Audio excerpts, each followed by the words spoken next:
chairperson for the first session to please come on the dais, Dr. Virottam Tomar sir, and Dr. Mohit Bhatia sir, and Dr. K.K. Tripathi sir.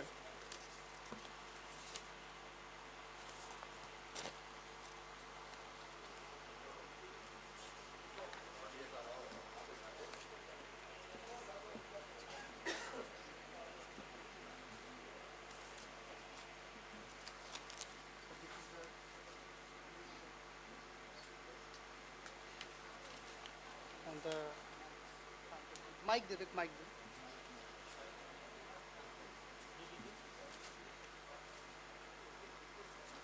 did. So, starting with the first session of today's respiratory conclave, which is a very important topic.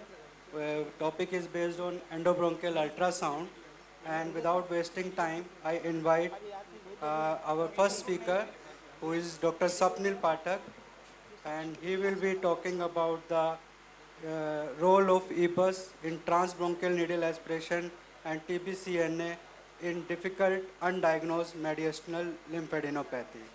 So, Dr. Swapnil Pathak.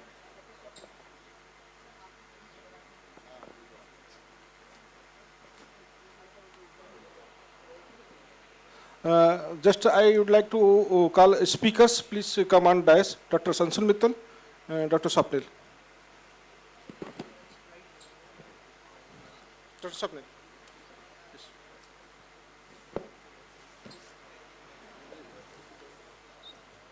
On permission of chairperson, please start the. Please.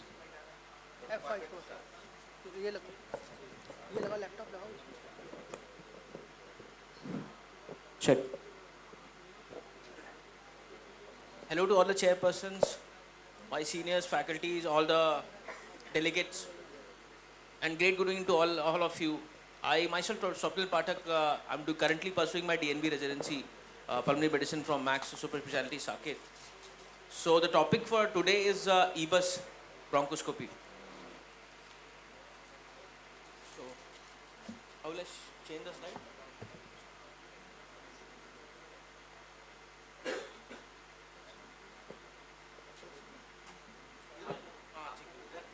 All right.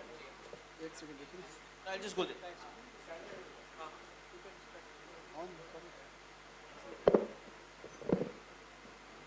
DISE पे आके अपना next कर लेना.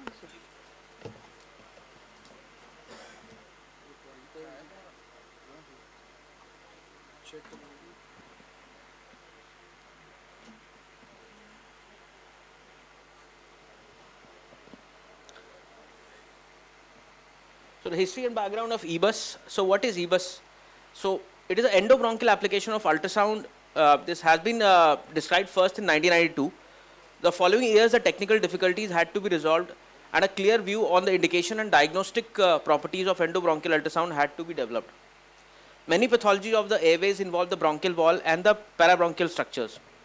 Radiologic imaging has been proven to be unreliable in diagnostic evaluation of these structures, and bronchoscopy appears more useful for this application. Since 1999, EBUS has been commercially available and gradually introduced in the bronchoscopic practice. This has been broadened the view of bronchoscopists and augmented the diagnostic possibilities for both bronchial and mediastinal abnormalities. So what is EBUS? So again, it is a bronchoscopic technique that uses B-mode ultrasound to visualize structures within and around the airway as well as the lung. So endobronchial ultrasound basically combines bronchoscopy with ultrasound to enhance the definition of mediastinal structures and aid in visualization of parabronchial anatomy. So two major barriers were there to EBUS development. Ultrasound probe size and sound wave transmission in air-filled structures.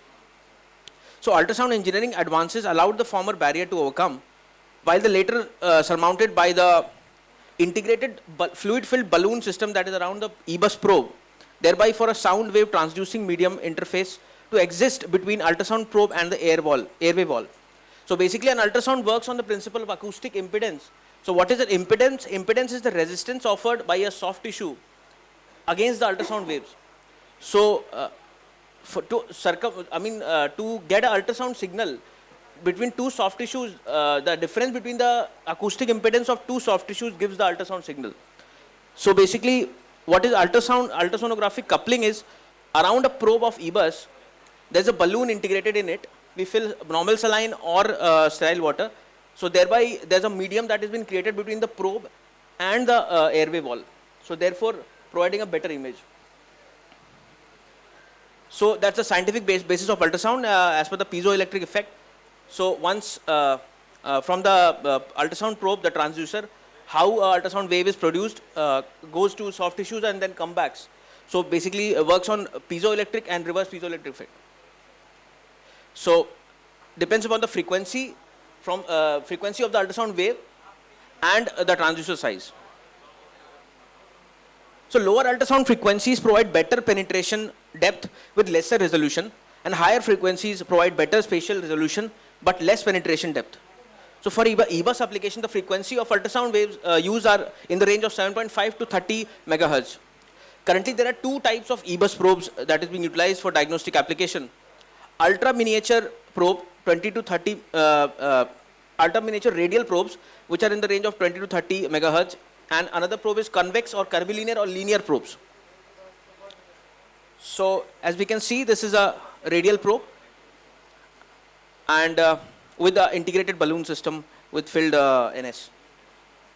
And this is a curvilinear probe with the transducer that is a curvilinear in shape, and it is integrated in a special type of bronchoscope that is called as EBUS scope.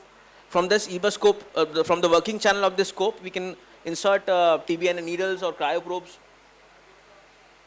So what is the comparing radial probe EBUS versus linear probe EBUS? So rotating mechanical transducer is there in radial probe EBUS. In linear probe, fixed array of electronic transducer aligned in a curvilinear pattern is present. So radial EBUS gives a 360 degree view of the long axis of the scope, and in linear probe is 60 degree parallel to the long axis of the scope. Frequency that is delivered is 20 megahertz, and in linear probe the comparatively lesser frequency is elaborated. So there is tissue penetration is around 4 to 5 centimeter, and in linear probe it's around 5 centimeter.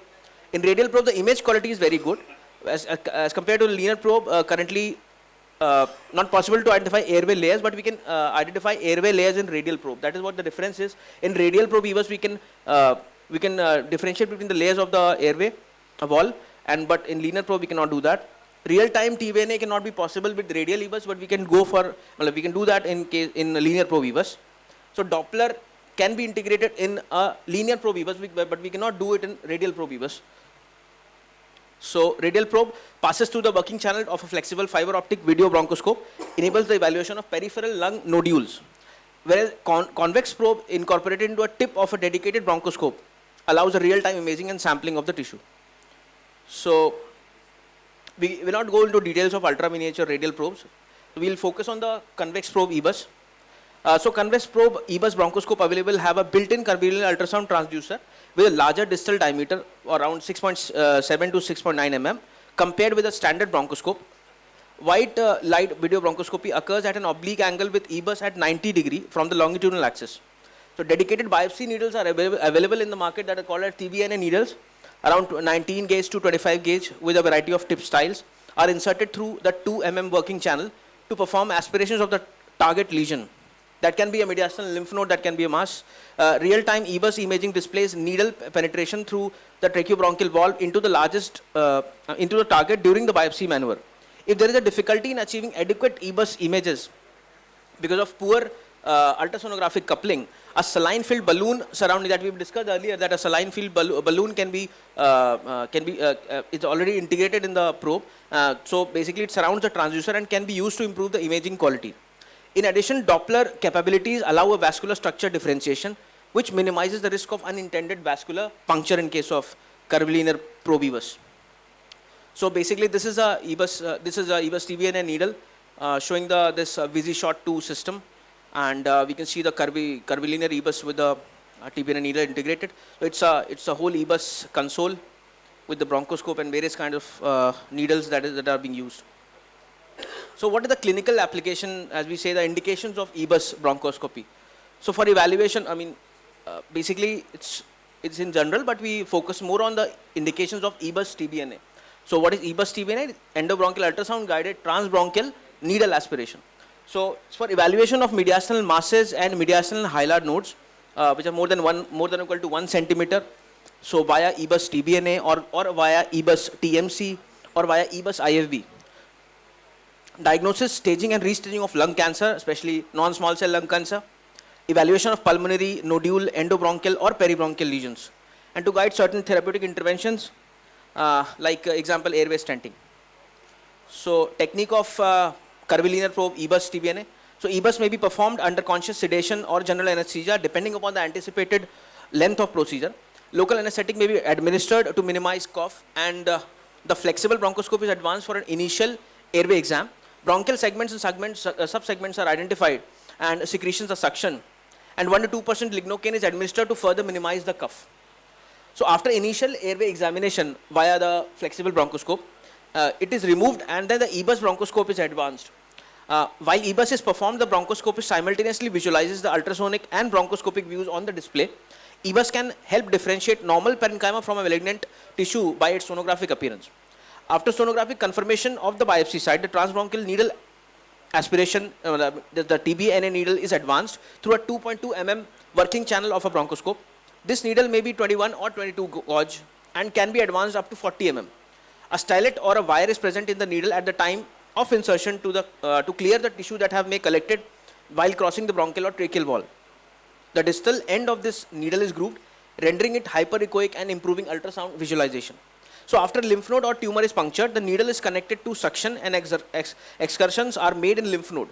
Multiple punctures have been recommended to decrease sampling error. So basically these are passes which are done via via bronchoscope into the lymph node station. The samples obtained can either be analyzed on-site by the use of rapid on-site evaluation, that is called as ROSE, or collected in saline or cell culture media. The application of ROSE has been shown to significantly lower the need for additional bronchoscopic procedures and punctures. ROSE is particularly beneficial when performing EBUS in the operating room with an expected need for further invasive exploration or surgical resection. Procedure lengths vary by the number of lymph node stations sampled. So when EBUS is performed in the outpatient setting, patient can be discharged home after they regain their gag reflex. So this is a lymph node mapping around the thoracic, mediastinal and hilar nodes. So anatomic lymph node stations that are accessible via EBUS are 2R, 2L, 4R, 4L and 7. A unique advantage of EBUS is the accessibility of station 10R, 10L, 11R and 11L, which are inaccessible by other invasive techniques like mediastinoscopy. So what are the contraindications for EBUS? So recent myocardial infarction or ischemia. So basically contraindications to EBUS are similar to those of bronchoscopy in general. Recent myocardial infarction or ischemia, poorly controlled heart failure, significant hemodynamic instability, chronic obstructive pulmonary disease or asthma exacerbations. Life-threatening cardiac dysarrhythmias should delay this procedure. So contraindications particular to EBUS TBNA are related to coagulopathy. So therefore, in order to go for EBUS TBNA, we plan the preparation of the patient is to go for PTI and the coagulation profile before performing this procedure. So the contraindications particular to EBUS TBNA are coagulopathies, medication induced or inherent. The recommendation is to withhold antiplatelet and anticoagulation agent prior to endoscopy to reduce the bleeding risk. So what are the complications for this EBUS TBNA procedure? Bronchoscopy is generally a safe procedure with a reported low complication rate. Complications related to the bronchoscopy procedure can be related to sedation or for the procedure or directly from the bronchoscope. So in general, what are the complications related to sedation? They are hypoxemia and hypotension, while those related to bronchoscopy are bronchospasm, laryngospasm, nausea, vomiting, bleeding due to scope trauma, cardiac arrhythmias, vasovagal syncope. Complications specifically to EBUS TBNA is occasionally pneumothorax and bleeding from the airway. There has been a single reported case of EBUS TBNA needle breakage without event. ऐसा भी हो सकता है. So that's it. So this is what I summarize this topic of EBUS and the basics of EBUS. So now I'll call upon Dr. Anshul, my senior, to proceed for this lecture. Would you like the questions right now or together? Together. Together. Thank you, Dr. Swapnil.